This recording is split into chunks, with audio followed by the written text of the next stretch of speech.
llamado al arrepentimiento. ¿Cuántas veces ha ido usted al Señor a confesarle el mismo pecado una y otra vez?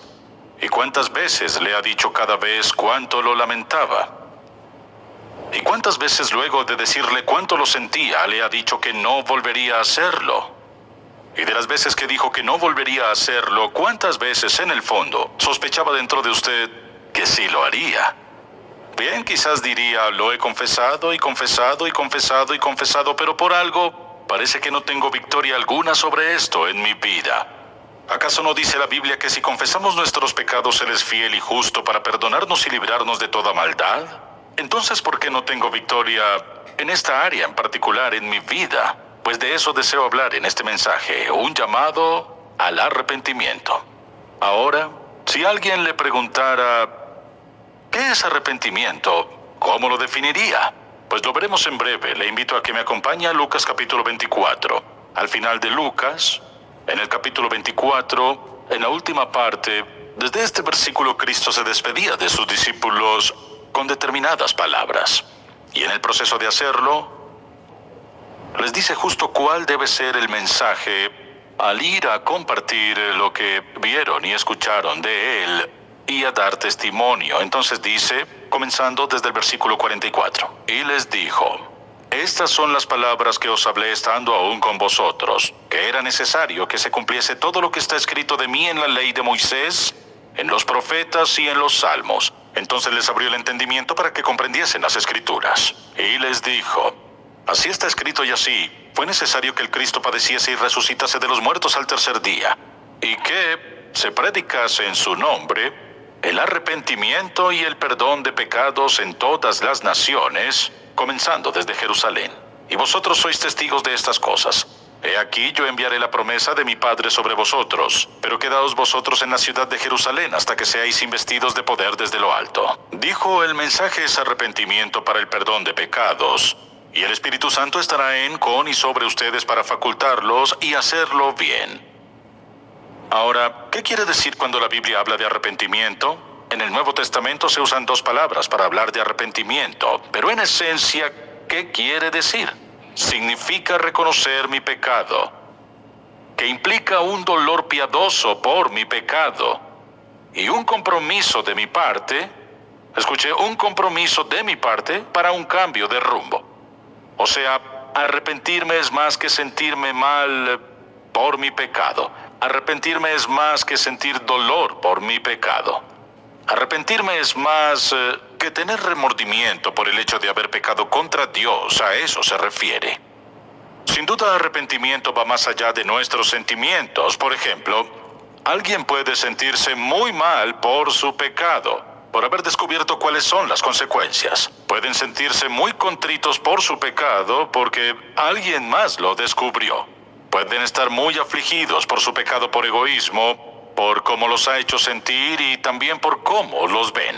Arrepentirse es sentir pesar por el pecado, no lo es. Sentir dolor por el pecado tampoco lo es. Arrepentirse es sentir aflicción por el pecado, no lo es.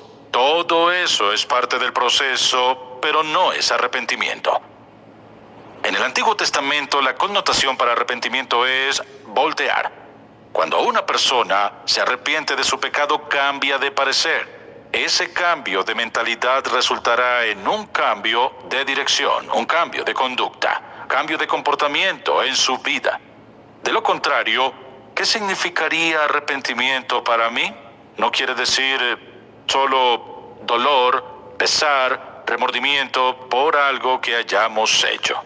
Ahora, hay muchas facetas de eso de las que hablaremos en breve, pero la palabra significa girar, un cambio de parecer. Cuando una persona en realidad cambia de mentalidad en cuanto a Cristo, acerca de su pecado, acerca de su vida, si tiene un cambio genuino de parecer y de corazón, reconoce que el pecado es contra Dios, contra sí mismo, sucederá algo en su vida.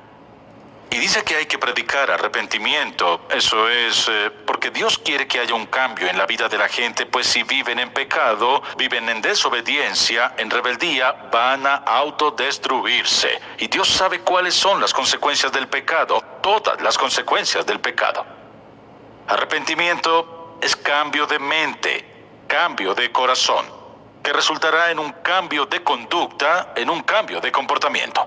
Una de las principales razones por las que la gente no vence el pecado y vuelven a Dios una y otra vez con el mismo pecado, por la sencilla razón que su arrepentimiento está incompleto.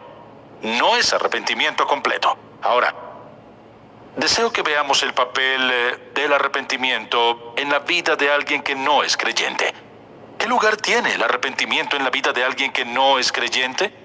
Y luego, ¿qué lugar tiene en la vida del creyente? Bueno, vimos al principio cuando Juan predicaba, arrepentíos porque el reino de los cielos se ha acercado. Jesucristo predicaba lo mismo. Pablo dijo, Dios quiere que todos vengan al arrepentimiento. Cristo dijo, no he venido a llamar a justos, escuchen, no a los justos, sino a pecadores al arrepentimiento.